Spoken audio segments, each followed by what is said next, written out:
Bismillahirrahmanirrahim. Assalamualaikum warahmatullahi wabarakatuh. Waalaikumsalam warahmatullahi wabarakatuh. Di podcast hari ini, Semaza kita mengundang, bukan kedatangan ini, kita mengundang Ustazah Hetty Mianawati karena tema hari ini mungkin agak serius untuk orang tua, tapi mungkin belum terlalu serius buat anak muda, apalagi yang belum nikah atau yang baru nikah. Tapi ini biasanya jadi tema penting buat para orang tua.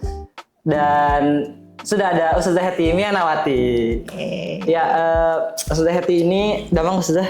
Alhamdulillah. Ustazah Hetty ini sudah sering kali menjadi pemateri di bidang parenting.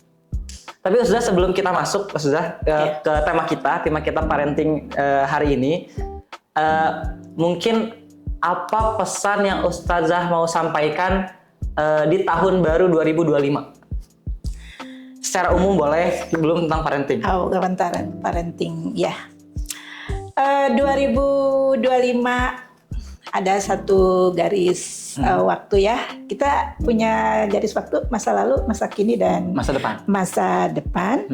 Ya, jika kita ingin menikmati masa kini, maka kita harus selesai dengan masa lalu. Jadi segala masa lalu yang tidak baik-baik itu harus kita lepaskan, ya, dan nikmati masa kini dengan penuh kesyukuran dan berpasrahlah kepada masa depan yang akan kita jalani. Oh, berarti masa lalu, masa kini, dan masa depan. Ya. Ya, terkait dengan, kan ini sudah 2025, berarti 2024, 2023 itu ikhlaskan, lepaskan, ridokan, karena ridho itu kan menerima. Kalau ikhlas itu kan kita memberi. Kalau ridho itu menerima. Jadi memang gak ada yang sikap paling tepat terhadap sesuatu yang sudah terjadi, yang kita sebut mungkin kalau dalam Islam itu kita namanya takdir ya. Takdir itu kan sudah terjadi. Iya, betul. Sementara yang akan datang itu kan nasib. Betul. Yang akan datang itu nasib. Ya, jadi kita masih punya, karena masih rahasia, berarti kita masih punya peran lah untuk bisa menyongsong atau mengukir nasib kita. Iya, betul. Tetapi yang sudah terjadi itu kan sudah kita nggak bisa merubah masa lalu, betul. tapi kita bisa memperindah masa depan gitu. Tidak bisa mengubah masa lalu, tapi bisa memperindah masa depan. Nah itu bagus, cakep. Berarti ikhlas sama ridho itu sebenarnya beda ya berarti? Beda. Ikhlas itu memberi, kalau ridho itu menerima. Kayak Ustadz Halim gini lah, sama saya dikasih uang 100.000. Nah, ikhlas. Ridho. Nah, Ustadz Halim berarti harus ridho menerima 100.000. Kalau saya ikhlas memberikan. Oh iya, betul. Saya ikhlas memberikan, Ustadz Halim berarti ridho menerima. Begitu. Okay. Berarti saya ridho dengan masa lalu. Nah gitu ya, betul. Apapun kisahnya, saya ridho dengan masa lalu. Dan apapun kedepannya saya ikhlas menjalani gitu. Ikhlas dan tawakal ya. Jadi ikhlas dan tawakal. Tapi Ustazah, kalau misalnya kita masuk ke tema parenting hari ini, saya mau merajuk ke banyak berita sebenarnya Ustazah. Berita karena ini terkait parenting, ini beritanya cukup ekstrim sebenarnya. Saya baca di Liputan 6. Di sini beritanya adalah anak bunuh ibu kandung gitu. Di sini kalau misalnya detailnya ada polisi yang bunuh ibu kandungnya di Cilengsi Bogor, terus ada anak bunuh ibu kandung pakai tabung gas LPG 3 kg, anak di Cilengsi Bogor bunuh ibu kandung, terus di bawah juga ada lagi pembunuhan ibu kandung, terus ada juga yang anak di Sidoarjo bunuh ibu kandung diduga karena tak dibelikan handphone. Terus ada juga ini yang lebih parah lagi, ada anak tikam ibu pakai garpu tanah hingga tewas. Terus ini satu lagi, kesal tidak diberikan uang untuk beli rokok, pria di Medan habisi ibu kandung. Jadi memang Ustazah berkaitan dengan berita ini gitu. Tanggapan Ustazah kayak gimana? Ya, satu kata kita prihatin ya. Kayaknya siapapun yang dengar berita ini, apalagi bagi seorang ibu gitu ya, orang tua yang merasakan bagaimana perjuangan melahirkan mereka. Saya yakin tidak ada satupun orang tua itu yang menginginkan anaknya itu tidak lebih baik daripada dirinya. Pasti kalau ditanya siapapun berharap anak itu harus lebih baik daripada dirinya. Jadi ketika ada kasus seperti ini, ya pasti kita semua sangat prihatin sekali. Dan ya harusnya kita merasa bertanggung jawab ya. Ya termasuk mungkin salah satunya lembaga pendidikan ini berada gitu kan. Ada salah satu lembaga pendidikan ini kan, pada itu salah satunya adalah untuk bentuk tanggung jawab kita supaya ya kasus-kasus yang demikian menyayat hati siapapun yang mendengarnya itu tidak terjadi gitu. Ya itu kalau saya pasti prihatin dan berpikir apa nih dengan peran kita saat ini untuk kita bisa meminimalisir bahkan ya supaya tidak ada lah kasus-kasus tersebut itu bisa terjadi lagi gitu. Kalau dilihat sudah kan dari kasus yang tadi gitu ya, itu kan jatuhnya kalau menurut sudah itu kan nggak terjadi dalam waktu singkat. Mungkin itu masa lalunya. Ya betul tadi ya masa lalu. Ya, itu masa lalu. Makanya saya selalu bilang memahami garis waktu ini penting sekali. Kenapa? Karena apa yang terjadi kita saat ini itu tidak terlepas dari apa yang terjadi di masa lalu. Dan apa yang terjadi di masa depan itu juga tidak akan terlepas dari apa yang masa sekarang. Oh iya. Jadi ketika masa lalu kita belum selesai nih, belum beres, itu akan kebawa terus numpuk ke sampai sekarang, dan itu juga pasti akan jauh lebih tidak ringan untuk menghadapi masa depan gitu ya. Jadi pasti memang betul kasus-kasus seperti itu terjadi tidak dalam karena waktu, nggak mungkin lah hanya uang katakanlah ratusan ribu, puluhan ribu gitu kan mengambil sebuah tindakan yang sporadis itu gitu kan.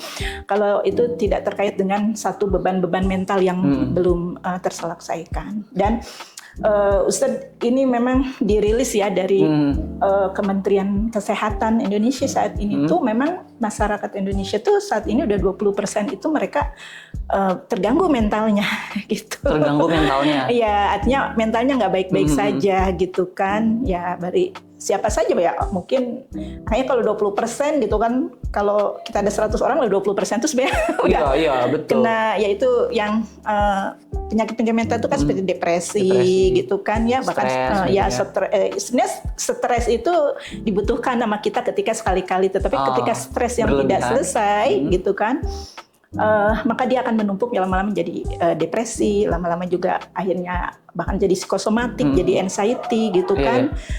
Dan selain ya puncaknya itu kan mereka akhirnya merasa ya putus asa, akhirnya kalau nggak membunuh ya bunuh diri gitu. Jadi kalau misalnya dilihat dari kayak tadi ada anxiety, ada depresi, bahkan sampai ditumpuk. Kalau misalnya saya berpikir bahwa ada parenting yang salah, itu benar gak? Atau parenting yang salah atau lingkungannya atau? Iya, ya sebenarnya kalau kita sebagai seorang Muslim ya, kita meyakini segala apa yang dikabarkan Al-Quran itu pasti benar. Gitu. Di surat Ar-Rum ayat 30 itu kan firman Allah, faqim wajhaka lidini hanifa fitratallahi lati fatarana sa'alaiha la tabdila li khalqillah dzalika dinul qayyim walakinna aktsarun nasi la ya'lamun gitu. Jadi bahwa hadapkanlah wajah kamu itu kepada agama Allah yang lurus, tetaplah kamu dalam fitrah itu gitu kan. Tidak akan pernah ada yang berubah dari fitrah Allah gitu. Walakinna aktsarun nasi la ya'lamun, tapi kebanyakan manusia itu nggak tahu gitu kan, nggak tahu tentang itu, akhirnya mereka ngotorin fitrah itu. Nah artinya bahwa nggak pernah kan ada anak bayi lahir itu dia dengan membawa persoalan. Iya betul. Membawa dendam. Apalagi dendam kebencian, ya. Lahir langsung persoalan dendam. gitu, ada persoalan dia misalnya, aduh saya makan dari mana, nggak ada. Bayi itu fitrah gitu kan. Nah itu gambaran siapapun bayi yang terlahir dari ibu manapun di negara manapun, maka dia itu kondisi fitrah ya. Nah lingkungannya lah yang membentuk bayi itu akhirnya punya ya jadi apa gitu dia. Makanya kalau di Islam kan mereka jadi Nasrani, jadi Yahudi, jadi Majusi, itu adalah lingkungannya ya. Jadi itu harus dipegang gitu oleh seorang orang tua ya. Bagi mereka orang tua itu tidak pernah ada anak lahir itu dengan bawa persoalan, apalagi mau bunuh ibunya. Iya betul. Itu kalau pikir lah. Iya betul. Kalau menurut kita kayaknya itu apa pikiran apa yang dipikirin sama anak gitu. Bahkan yang terakhir saya baca katanya gak dikasih uang rokok bunuh ibu kan. Oh kalau saya digeplak. Itu aneh ya. Tapi kalau menurut Ustazah nih, kalau tadi kata bayi lahir fitrah ya nggak mikirin apa-apa, bersih suci betul. Berarti kalau orang tua, berarti kan lingkungan pertamanya mungkin orang tua, berarti ada faktor parenting atau orang tua di dalam situ pasti banget ya. Karena pasti kan siapa yang mempengaruhi mereka pertama kali itu adalah yang terdekat. Orang tua tadi. Bahkan seorang bayi itu kan dia, jadi masya Allah ya, Allah itu ya kita tuh unik banget gitu ya. Organ pertama yang bisa menangkap gitu, bisa berkomunikasi itu adalah telinga ya. Jadi 120 hari itu dalam kandungan itu telinga itu udah berfungsi dia. Ya coba deh tanyanya guru biologi gitu ya Pak. Jadi 120 hari bayi dalam kandungan itu dia sudah bisa mendengar. Jadi dia udah dengar, termasuk dengar emosi ibunya. Ya, jadi bahkan saya kalau ngurut kadang kita nggak berbicara ketika mereka waktu kecil, bahkan ketika mereka dikandung gimana kondisi ibunya gitu, apakah baik-baik saja atau tidak gitu kan. Dan terakhir itu kan organ yang terakhir akan berfungsi itu telinga juga kan, makanya kalau orang mau meninggal ditalkin telinga betul. Gitu ya. Jadi bagaimana proses segala informasi itu ya masuk pertama kali itu dari apa yang dia dengar gitu ya. Dia dengar, dia lihat, lalu dia rasakan gitu kan. Nah itu semuanya akhirnya menjadi satu memori di dalam diri manusia gitu ya, termasuk bayi. Jadi otak itu memang udah menyimpan memori itu bukan dari mulai lahir, tapi ketika kandungan. Ya dari mulai kandungan ketika usia 120 hari. Dan kalau dalam Islam kan itu ditiupkan ruh ya. Iya, betul, mulai hidup, detak jantung mulai kedengar gitu. Dan di sana sebenarnya proses kehidupan udah mulai bagi seorang, termasuk bagi seorang anak ya. Seorang bayi dia udah bisa merekam gitu. Maka kalau kita ngelihat sebenarnya cukup banyak ya bisa kita akses gitu ya, respon-respon bayi gitu kan. Iya, di dalam kandungan itu bisa ngerespon gitu apa yang ada yang terjadi di 120 hari tadi. 120 hari. Nah, itu kan udah mulai terbentuk neuron-neuronnya gitu kan. Nah, pas lahir ya udah dapetin stimulus yang lebih. Iya, betul. Nah, di sana itu kan akhirnya ya akan terbentuklah gudang datanya, istilah gudang data. Jadi kalau ibarat komputer kan, otak kita itu ya kayak komputer yang bisa menampung banyak file. Nah, file ya, betul. Itu filenya kan terus otak itu kan terus berkembang ya. Otak anak itu kan terus berkembang ya. Dan sampai usia 3 tahun. Sampai 3 tahun itu segala apapun yang masuk kepada anak itu betul-betul diterima tanpa penolakan sekalipun. Ya. Berarti kalau misalnya kayak gitu sudah kan ada yang namanya golden age. Betul. Golden age itu kenapa golden age ya? Golden age itu karena itu terkait dengan fungsi otak ya, perkembangan otak juga. Nah, kemudian saya juga kan kemarin baru menyelesaikan itu ya, pendidikan ngambil sebagai seorang terapis. Gitu kan, memahami fungsi-fungsi otak gitu kan, memahami tentang pikiran sadar, pikiran bawah sadar gitu kan. Nah, pikiran bawah sadar itu kan ya berisi gudang-gudang data itu, gudang-gudang memori itu, dan dia itu tuh 98% ya, ada yang mengatakan 95%, ada mengatakan 92%. Intinya segala yang terekam dari mulai kecil ya, dari mulai bayi gitu ya sampai besar itu dia terekam jadi program di bawah sadar. Ya, dan itu tersimpan di bawah sadar. Nah, apapun ketika kita menganalisa, kita belajar itu kan hanya bawah sadar kita, dan itu hanya 12% ya. Ya ada 88%, paling rendah itu 88%. Nah, artinya kalau bawah sadar itu berarti dia itu jadi program. Iya. Kalau di otak sadar itu kan enggak. Dia itu kan short term banget gitu, maksudnya singkat gitu ya. Ini yang kalau di sini kan long term banget gitu kan, nerap gitu, sangat lama. Jadi sebetulnya tanpa sadar kita yang dewasa ini itu digerakkan oleh program-program yang dulu tersimpan. Betul. Jadi respon-respon kita juga coba deh, makanya saya pernah menyampaikan itu tentang citra diri anak gitu kan. Kenapa kita kan ngelihat sekarang kok anak saya sekarang itu misalnya anaknya percaya diri lah, atau dari perilakunya dia mudah marah gitu kan, sering tantrum gitu kan.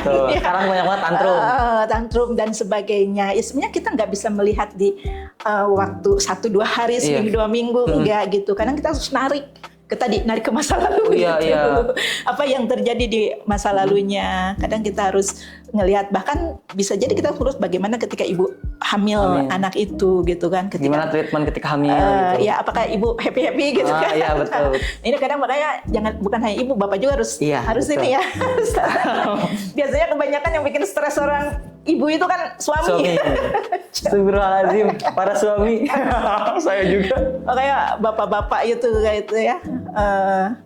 Nah, itu kemudian apa yang ketika bayi itu lahir dia dibesarkan di kondisi keluarga yang seperti apa, apakah utuh atau tidak gitu kan. Oh, itu pengaruh banget, sangat berpengaruh banget gitu ya. Kayak ya saya juga termasuk kayak akhirnya kan sangat menentukan keputusan-keputusan keputusan kita gitu ya. Contoh ya, saya nggak berbicara orang lain ya, saya bicara tentang diri saya sendiri. Jadi saya dibesarkan di keluarga, kebetulan bapak saya itu atlet gitu kan. Jadi tegas, disiplin. Ya, dan saya dari awal didesain untuk harus jadi atlet gitu ya. Jadi ya betul-betul yang namanya latihan fisik, disiplin. Saya di tenis meja, jadi kalau malam minggu itu saya udah nggak kenal yang namanya main. Karena saya dimasukin klub gitu kan. Malam minggu orang mungkin kemana saya harus mukulin bola 100 gitu kan, sambil ngambilin ya pokoknya. Dan saya nggak pernah ya karena dengan kedisiplinan itu bapak saya tuh nggak pernah yang namanya bilang bapak sayang sama kamu gitu kan. Tegas. Bentuk sayangnya itu adalah dia dengan memberikan pendidikan seperti itu. Tapi kan yang namanya anak kecil hanya menerap apa yang diterima. Dan termasuk saya sama ibu saya juga, termasuk ibu saya orang Cirebon, termasuk keras juga kan di sana di Cirebon. Ya artinya ibu sama bapak termasuk orang-orang yang cukup tegas, disiplin. Sayang, tahu saya juga. Sekarang saya menyampaikan itu adalah bentuk sayang mereka. Nah, berbeda sama suami saya. Suami saya itu keluarga seniman. Beda loh. Seniman yang kata-kata slow mungkin ya. Ya halus, lembut gitu kan. Ya sangat berbeda lah gitu. Nah akhirnya kan berbeda ketika ini kan tuh treatmentnya beda. Cara kita aja berbeda gitu, cara mengambil keputusan, bahkan tanda kutip cara menyampaikan sayang gitu itu aja beda gitu ya. Kalau suami karena terbiasa gitu ya menyaksikan ibu bapaknya, kebetulan ibu bapaknya dua-duanya sama orang-orang yang lembut gitu kan, seniman lembut yang sangat ini akhirnya ya sangat mudah gitu untuk mengungkapkan kata-kata sayang. Terbiasa. Sangat terbiasa. Oh, bagi saya itu tuh nggak mudah banget. Sulit. Program bawaannya begitu. Nah itu kan seperti itulah. Betul. Dan ya itu kan sampai akhirnya saya mungkin dewasa sekarang tahu ilmunya, akhirnya tidak menjadi dulu ketika belum tahu itu jadikan itu satu perbedaan, itu suatu persoalan. Oh ini beda nih masalah. Iya kan harusnya kan begini gitu kan. Harusnya begini gitu. Tapi sekarang udah tahu paham yang menjadikan itu adalah justru satu keanekaragaman. Satu keindahan, satu ayat-ayat Allah wa min ayatihi lah. Semua adalah ayat-ayat Allah tapi betul semua itu tidak terbentuk begitu saja. Iya, betul. Tetapi terbentuk dari bagaimana yang kita terima, pola asuh kita ketika kecil yang kita terima seperti apa, itulah akan membentuk keputusan ya, cara-cara kita mengambil keputusan gitu. Berarti respon-respon yang misalnya tadi yang membunuh, berarti itu adalah hasil. Pasti ada, nggak mungkin. Itu pasti ada satu kisah, apakah dia merasa biasanya itu merasa diabaikan, merasa tidak dihargai gitu kan. Itu emosi-emosi yang terpendam jadi beban mental ya, dan dia tidak tahu gimana cara melepaskannya. Nah ini penting ya, karena emosi itu orang itu ketika menyikapi sesuatu yang tidak dia suka, dia itu hanya bisanya ada yang mendem, kebanyakan mendem. Mendem. Ada yang ngelawan, ya ada yang flying, ada yang fight gitu kan. Nah itu dua-duanya nggak tepat. itu ketika kita biarkan lama-lama kan penuh. Ya emosi itu, karena itu kan emosinya tetap ada. Iya betul. Ya emosinya tersimpan dan dia akan meledak di saat yang tepat. Dikumpulin gitu kayak bom ber. Mungkin gitu. entah usia berapa. Nah itu tergantung asupan emosi-emosi yang nggak positifnya itu yang tersimpan nanti satu saat mungkin kalau ada yang masih bertahan karena memang dia masih bisa kapasitasnya masih bisa nampung. Iya. Tapi ada satu saat sudah nggak nampung, apa yang terjadi? Kena ke fisik. Kena fisik itu namanya psikosomatis. Ya itu kan yang akhirnya GERD lah ya. Iya betul. Anxiety kadang kena panic attack dan sebagainya. Sering migrain, udah minum obat. Ke dokter, ibu baik-baik saja. Nah itu udah berarti udah indikator tubuh kita udah ngerasa lelah gitu, udah nggak bisa nampung. Nah itu satu hal yang harus dilakukan adalah kita harus tahu caranya gimana melepaskan emosi, bukan melampiaskan emosi. Tapi melepaskan beda ya. Ada yang melampiaskan, kalau melampiaskan gitu. Emosi gitu. Dan tanpa sadar orang tua itu bisa jadi korban. Bisa aja orang tua itu sama ini melampiaskan emosi ke anak.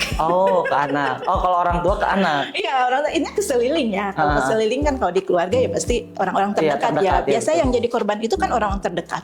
Keselnya sama suami, marahnya ke anak. Ya, kenapa? Betul. Karena anak itu kan lemah lah gitu kan. Betul. Dia lebih lemah dan merasa otoritas orang tua lebih tinggi gitu. Akhirnya kalau marah ke anak istilahnya nggak akan ngelawan. Tapi kalau suami, bisa masalah panjang gitu.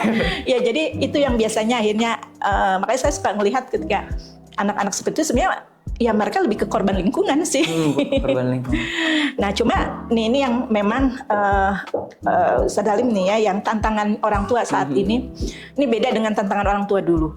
Tantangan orang dulu itu kan anak dapat figur orang tua tuh yang mungkin orang tuanya gitu ya, orang tuanya yang mendidik dia, paling banter dia ngelihat orang tua teman, temen itu aja masih terbatas lah. Iya. Tapi sekarang tuh kan udah nggak bisa, udah era digital kayak sekarang. Betul. Globalisasi saat ini tuh dia dapetin figur-figur, profil-profil orang tua yang lain, yang lebih tidak terbatas lagi. Nah itu yang ketika dia dapetin yang baik gitu kan, itu akan jadi ilmu yang berharga buat dia gitu kan. Tetapi ketika yang tidak baik, maka ya udah yang masuk ke dia itu akan jauh lebih. Ya bayangin aja, dapetin berita kan, misalnya kita mungkin tadinya ada berita kriminal kayak yang tadi yang Ustadz Halim sampaikan, itu tadinya kan untuk dijadiin hikmah. Maksudnya kan begitu, berhati-hati. Tapi bagi orang yang sudah kena mentalnya itu jadi inspirasi. Ini ada yang bunuh juga ya. Bacot, betul. Apa-apa gini. Jadi ini tuh dua mata pisau sebetulnya berita itu. Betul. Ketika berita itu sampai kepada orang yang sehat lah, dia bisa filter itu. Tapi ketika orang dalam kondisi yang lagi depresi, yang memang dia apalagi dia udah cukup capek gitu dengan beban mental hidupnya tadi, ngerasa diabaikan, mungkin merasa tidak berharga, selalu dibandingkan dari kecil, selalu menerima kekerasan gitu kan. Itu bagi dia itu tuh ada inspirasi. Dan ya yang terjadi kan begitu. Numpuk. Makin banyak akhirnya malah kasus. Betul. Karena inspirasi dari berita itu, dan kita sekarang kan udah nggak bisa memfilter berita. Apalagi dari HP yang dari HP itu siapapun udah bisa mengakses. Segimanapun orang tua ngasih. Dibatasi hal yang baik gitu kan. Tapi siapa sih yang sekarang udah bisa memfilter ini, makanya gadget. Ya luar biasa lah kalau tidak ada betul-betul bekal spiritual ya. Kita itu nggak tahu jadi orang tua saat ini tuh pasti nggak mudah gitu. Iya betul. Ya kalau nggak nitipin, kalau kita nggak yakin bahwa ya anak itu bukan milik kita, anak itu titipan dari Allah yang kita nggak bisa jagain anak. Ya kita hanya bisa nitipin kepada Allah. Kita nggak mungkin, apalagi anak udah gede-gede pantau gitu ya. Capek itu. Iya betul. Pernah saya capek lah ngelihat medsos anak gitu kan. Dan dengan pikiran kita sendiri kan. Iya betul. Kadang jadi itu karena informasi-informasi yang begini-begini, akhirnya kita overthinking juga gitu kan. Ngelihat anak gini kita udah overthinkingnya, mereka takut begini. Akhirnya ya semua akhirnya sakit gitu. Iya betul. Apalagi dengan sekarang zaman kan, Iya, betul. Bahkan mungkin kalau dilihat saya misalnya dibanding dengan siswa, kadang kalau misalnya saya tuh ada bosennya megang HP. Tapi kalau anak-anak itu kadang di rumah itu kuat gitu, sambil buka HP gitu. Karena dari lahir. Bahkan dari di dalam rahim main HP terus orang tuanya. Oh, itu ngaruh ya? Oh, kebiasaan. Karena gue kenal HP dari kapan gitu. Makanya coba deh lihat orang tua segalak apapun katakanlah orang tua. Orang tua dulu tuh kan mereka nggak tahu ilmu parenting. Iya. Mereka mendidik dengan bagaimana gaya orang tua mereka. Sebelumnya, budaya mereka budaya kayak gitu. Tapi ya anaknya tuh masih apa ya? Masih bisa menunjukkan inilah karya prestasi. Ada yang betul. Ini tapi sedikit kalau menurut saya. Tapi kalau sekarang itu dari sisi katakanlah fasilitas mungkin mereka udah lebih, dari sisi gizi mereka jauh lebih terjamin gitu ya fasilitas. Tapi kenapa gitu kan? Malah orang tua merasa lebih tidak mudah ngendaliin anak. Iya betul. Itu jadi tantangan ya. Tantangan orang tua sekarang tuh bener. Di era udah gadget ini dan kita tuh kan nggak bisa menjauhkan anak dengan gadget. Iya betul.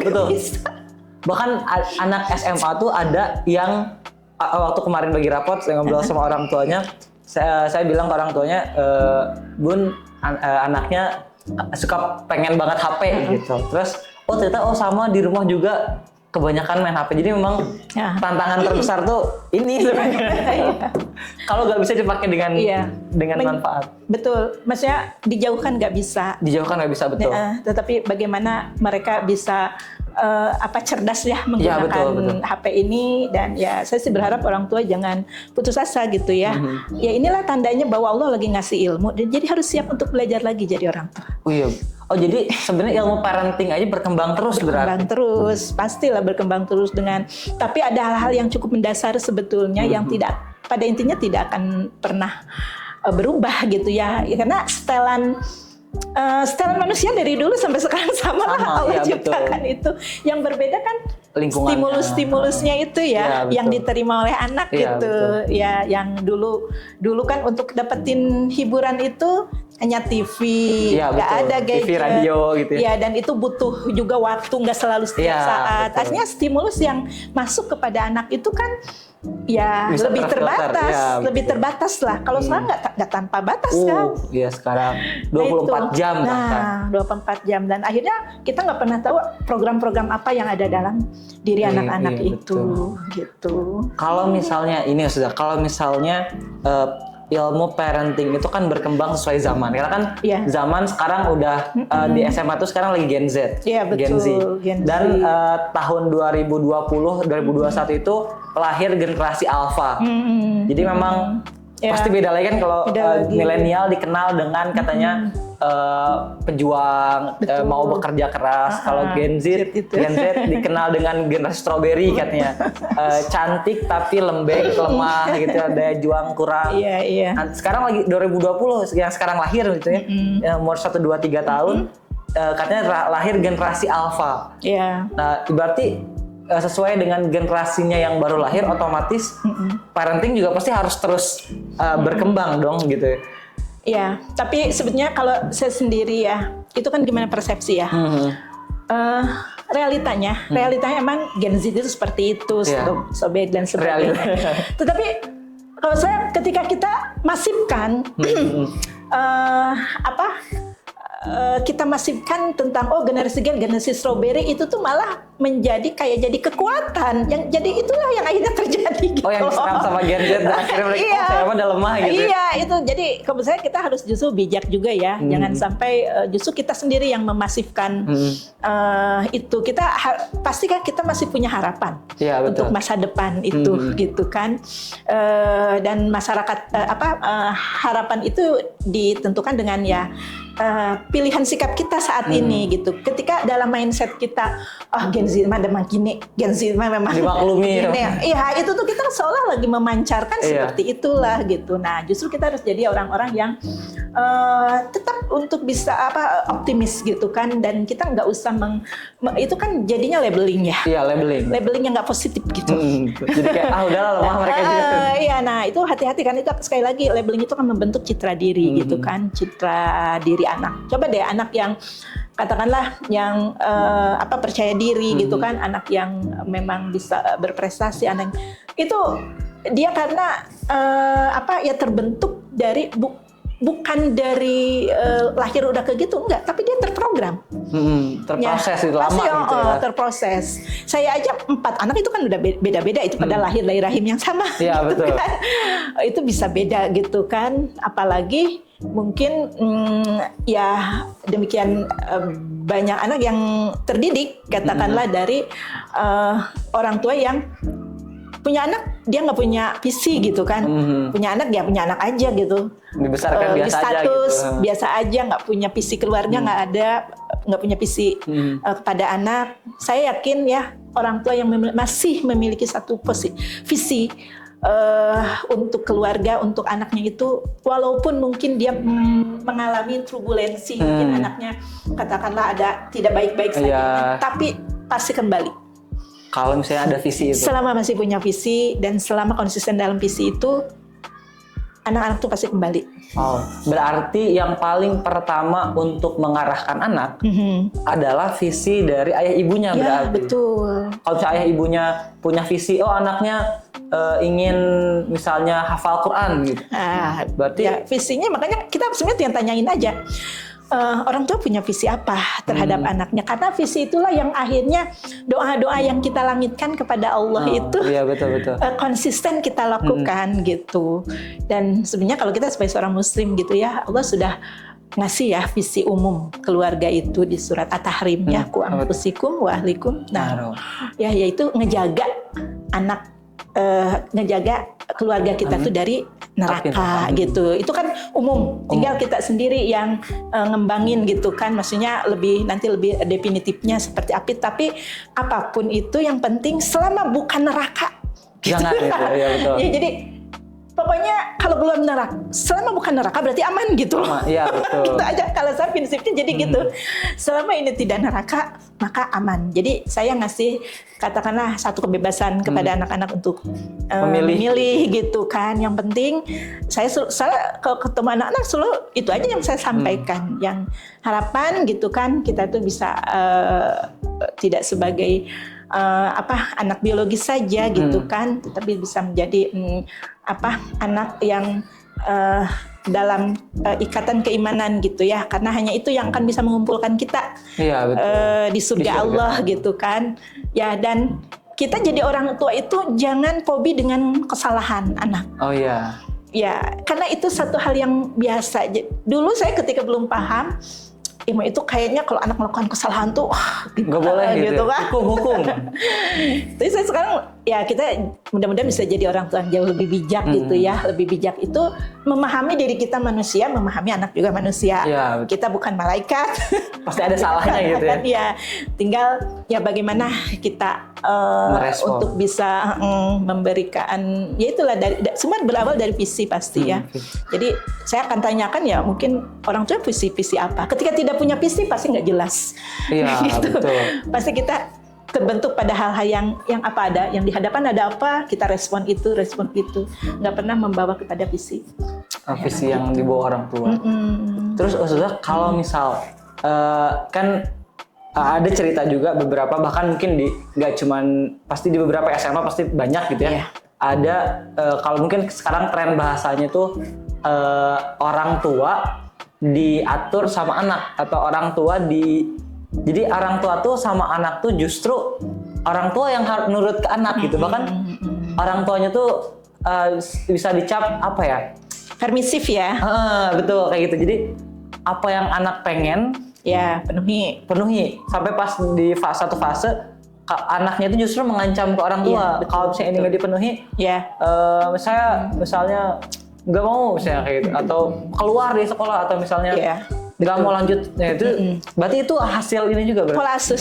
Pola asuh akan berpengaruh. Makanya kan kalau lihat ilmu parenting sekarang ada macam-macam pola asuh, ada pola asuh otoriter. Nah, otoriter itu emang gaya pola asuh zaman saya dulu. Gitu kan. Pokoknya ya orang tua lah yang pasti benar gitu. Iya, betul. Itu pola asuh otoriter gitu ya. Jadi biasanya emang otoriter tuh tegas ya. Mungkin kayak saya termasuk yang hasil masuk otoriter. Harus begini. Jadi harus nurut orang tua. Aku nggak mungkin jerumusin kamu, nurut aja orang tua gitu kan. Apalagi zaman dulu lebih ya, sampai kita tuh nggak bisa angkat muka gitu ya ke orang tua. Nah, ada yang kebalikannya, yang ekstrim, kebalikan dari otoriter itu permisif itu, yang tadi serba boleh, serba boleh dia gitu kan. Tapi jadi bumerang ya itu. Bumerang pasti. Permisif itu bahaya juga itu. Iya, jadi segala pola asuh yang diterima itu akan membentuk perilaku anak kan. Perilaku anak itu kan sebuah strategi singkat anak, hasil dari pembelajaran dia yang dirasa ini tuh efektif gitu loh. Ya. Dia kesimpulan dia sendiri. Kesimpulan dia sendiri yang akhirnya menjadi perilaku. Nah, anak tantrum itu kan seperti itu ya. Contohnya kan ada anak itu dia minta gitu ke orang tua, "Mah, pengen," misalnya dia pengen motor. Pengen motor. Kita bicara anak kecil dulu lah. Misalnya pengen makanan, es krim. Oh iya, es krim. "Mah, pengen es krim." "Enggak, sekarang kamu lagi pilek." Gitu kan ya, kamu batuk. Besoknya dia minta lagi, "Mah, es krim." "Enggak, lagi batuk." Terus besok akhirnya dia nangis kan. "Oh, pengen es krim." Jerit-jerit kan, mamanya enggak gitu kan. "Kamu lagi batuk," gitu kan. Ngamuk dia gitu kan. Mamanya masih bertahan. Enggak gitu kan, enggak dikasih. Nah, tiba-tiba satu waktu ada acara di rumah tuh, acara arisan. Pas acara arisan. Makan es krim ya? Enggak, bukan es krim, anaknya. "Mah, pengen es krim." "Enggak, masih batuk." Oh, ngamuk kan. Karena ngamuk tuh. Di depan tamu. Udah. Akhirnya dikasih. Runtuh lah itu yang kemarin itu. Jadi akhirnya anak ngasih ambil kesimpulan. Kalau aku mau sesuatu, aku nangis jerit-jerit di depan orang. Gitu. Akhirnya jadi sebuah perilaku. Iya, betul. Kalau apapun, maka karena bagi dia itu cara paling cepat untuk saya mendapatkan apa yang dia pengen. Oh gitu. Jadi dia merespon. Jadi otaknya tuh anak benar-benar merespon sendiri dan kesimpulan sendiri gitu ya. Kesimpulan sendiri. Dan otak tuh tadi kan ada otak sadar, otak tidak sadar. Nah, ketika anak itu usia golden age, dia itu nggak ada yang namanya filter mental. Filter mental terbentuk ketika anak sudah besar. Yaitu yang 7 tahun mulai, tapi masih tipis-tipis. Kayak saringan gitu loh. Iya, betul. Ya, kayak saring nyaring. Nah, makin besar makin kuat filter mentalnya. Akhirnya segala informasi tidak akan diserap begitu saja, bisa jadi mental. Yang baik-baik, yang parahnya tuh kan kalau yang baik-baik mental. Yang buruk diserap gitu ya. Oh, ternyata gini gitu. Iya, itu karena kaitan sistem otak itu gitu ya. Jadi, kalau makanya anak kecil ketika dia kan kalau filter mental belum terbentuk, itu akan jadi sebuah program bagi dia, satu sistem, dan itu akhirnya akan terbawa sampai besar, sampai dewasa gitu. Sampai ada yang bisa mampu mengedit lagi program itu kayak di komputer lah. Reset. Di reset atau di delete. Nah, bisa kok, kita bisa ngedelete. Berarti masih ada, ibaratnya masih ada peluang. Masih. Nah, Ustazah, tadi kan kalau dilihat dari awal dari mulai kasus-kasus yang terjadi itu kan hasil dari sebuah program bawah sadar yang dimana itu mempengaruhi mental. Dan awalnya berawal dari pola asuh dan parenting yang dimulai dari sejak dalam kandungan 120 hari udah mendengar dan kebiasaan gitu. Nah, kalau misalnya ambil karena ini waktunya kayaknya tadi kita ambil waktunya sekitar 40 menit dan ini sudah mulai menuju akhir. Ustazah, mau dong misalnya tips parenting apa ini? Oh iya, tips parenting, tips parenting dulu untuk ayah bunda, mungkin orang tua Azkia gitu ya. Nanti ini akan di-share ke grup Azkia. Ini akan di-share ke grup orang tua Azkia, dan mungkin khususnya untuk orang tua Azkia dan umumnya mungkin untuk ayah bunda di luar Azkia, mungkin tips parenting. Kalau untuk khususnya tips parenting yang sesuai dengan zaman dan sesuai dengan ajaran Islam. Ya. Kira-kira gimana sih? Ya, yang pertama saya ingin sampaikan kepada seluruh orang tua, khususnya orang tua Azkia dimanapun berada. Yakin anak-anak kita itu sesungguhnya mereka itu punya keinginan untuk berbakti pada orang tuanya, membanggakan orang tuanya. Saya yakin. Saya pernah bertemu dengan banyak katakanlah anak ya yang mungkin dalam kacamata ini tuh dia melakukan penyimpangan sosial, tapi kalau saya tanya tentang orang tua, mereka itu sebenarnya meleleh gitu ya. Hanya tadi ada satu program yang mereka sendiri nggak tahu gimana cara ngendaliinnya, satu dorongan besar dalam dirinya, akhirnya mereka melakukan katakanlah perbuatan-perbuatan yang mungkin bagi kita itu mengecewakan kita gitu. Dan sekali lagi anak itu adalah ya awalnya udah kertas kosong ya. Semua tuh pasti ada peran, dan pasti ada peran kita untuk bisa mengukir anak kita menjadi seperti sekarang ini gitu.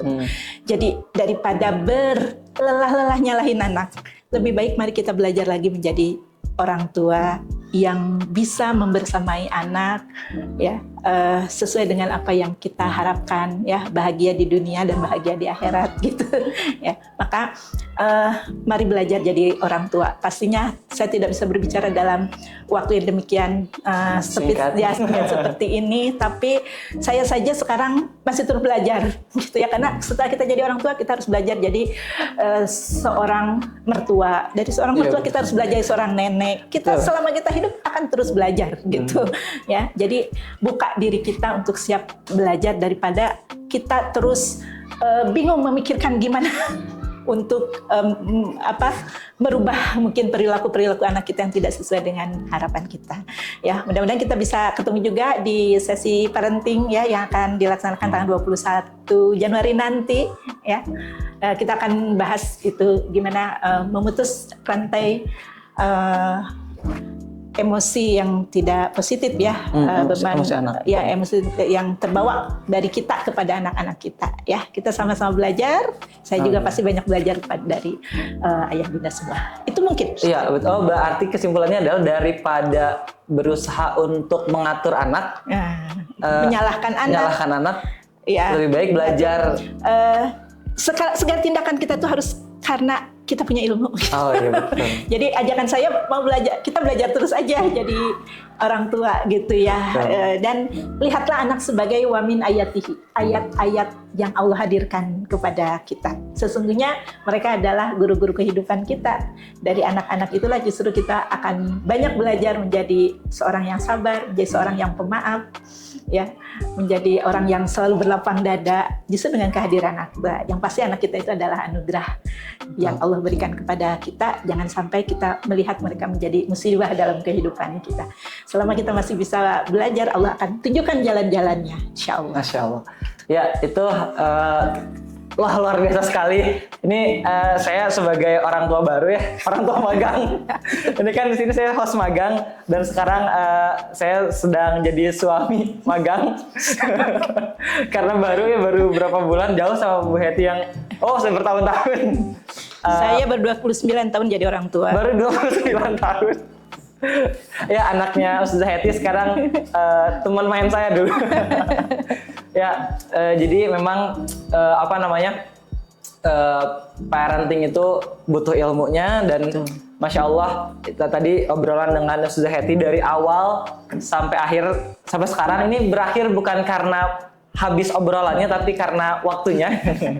Jadi ini luar biasa materinya, benar-benar saya simak. Dan kenapa saya simak ya karena ini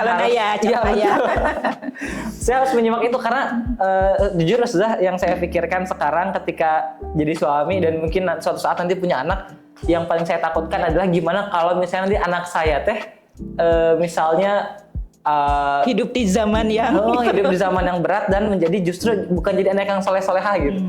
Itu yang saya takutkan gitu. Dan saya pun takut ketika menjadi orang tua gitu ya, parentingnya nggak sesuai, akhirnya anak berontak gitu. Akhirnya anak berontak dan kan suka ada ya anak yang di depan orang tuanya baik tapi di belakangnya gitu. Itu takut sekali gitu. Makanya saya simak dari awal sampai akhir gitu ya. Dan sebelum kita tutup, Ustazah, ini untuk ayah bunda semua dan yang mau menonton, ini sebenarnya di sini ya. Untuk lebih detail, ini akan ada agenda Azkia Islamic Parenting. Nanti mungkin muncul di sini nih, celing, posternya. Azkia Islamic Parenting, judulnya memutus mata rantai luka batin orang tua. Jadi mungkin masih berkaitan sama emosi itu mungkin Ustazah. Iya, betul. Masih emosi masih yang tadi. terkaitan dengan itu. Terhadap anak. Di sini edisi orang tua untuk SMP IT dan SMA IT ASKI. Berarti ini khusus buat orang tua SMP sama SMA IT aja? Iya, karena SD udah ya. Oh, SD udah. Atau umum nggak berarti? Atau Kenapa? Untuk umum gitu nggak? Karena kita kolam Azkia aja besar banget ya, kita prioritaskan Azkia dulu. Ya, untuk ayah bunda, insya Allah ya tanggal 21 Januari jam 8 sampai jam 12 ada link pendaftarannya dan langsung pematerian nanti ada Ustazah Hetty Mianawati SPD CTMR CHT sebagai pemateri. Insya Allah tempatnya di mana Ustazah? Ya nanti nyusul mungkin tempatnya informasi ya. Kita lihat dulu respon peserta sudah ada berapa, jadi kita akan sesuaikan nanti dengan jumlah peserta. Ya. Oke, berarti nanti untuk ayah bunda yang ini posternya. Terus nanti kalau misalnya ada di sini ada link pendaftarannya. Ya. Nanti mungkin link pendaftarannya juga akan di-share di caption ya, bisa dicek di caption YouTube ini atau mungkin nanti ditampilin juga di sini. Celing. Editor gimana editor? Saya sendiri. Gitu ya. Nah, mungkin sudah sebelum kita tutup sebelumnya terima kasih banyak sudah untuk materinya dan untuk ayah bunda semua materi di sini mungkin baru sedikit banget gitu ya. Materinya masih untuk parenting itu masih banyak, bisa hadir di seminar yang tadi. Mungkin ada closing statement mungkin dari Ustazah terkait parenting ini untuk ayah bunda dan mungkin anak-anak yang menonton. Iya. Seperti tadi yang saya sampaikan sih, karena manusia itu adalah makhluk hidup, ya, pastinya penuh dinamika, maka ikutin segala perubahan dalam hidup kita, baik jadi orang tua, jadi istri, jadi apapun itu adalah dengan terus mengupdate ilmu kita, ya, karena ilmu inilah yang akan membedakan amal-amal kita. Jadi kalau ingin kita menjadi orang tua yang lebih baik, pastinya update terus ilmu kita sebagai orang tua. Insya Allah seiring waktu segala apa yang ada di hadapan kita, mungkin itu harapan kita, keinginan-keinginan kita, mimpi-mimpi kita, baik terutama kepada anak-anak itu akan dimudahkan jalannya. Tapi ketika kita nggak pernah mengupdate ilmu kita, mindset kita pasti tidak berubah, gitu ya. Kita tidak pernah ada investasi dalam pikiran kita, maka yang kita lakukan pun tidak akan pernah berubah. Dan jangan kaget kalau akhirnya kita mendapatkan remedial yang berulang-ulang dari Allah. Karena apa? Kita memberikan sebuah jawaban yang sama, ya. Jadi kalau ingin lulus dari segala ujian kehidupan ini, pastikan kita punya ilmu untuk bisa menjawab apapun soal yang Allah berikan kepada kita. Termasuk mungkin salah satunya Allah mungkin berikan soal di bab anak kita. Iya, betul. Ya. Nah, inilah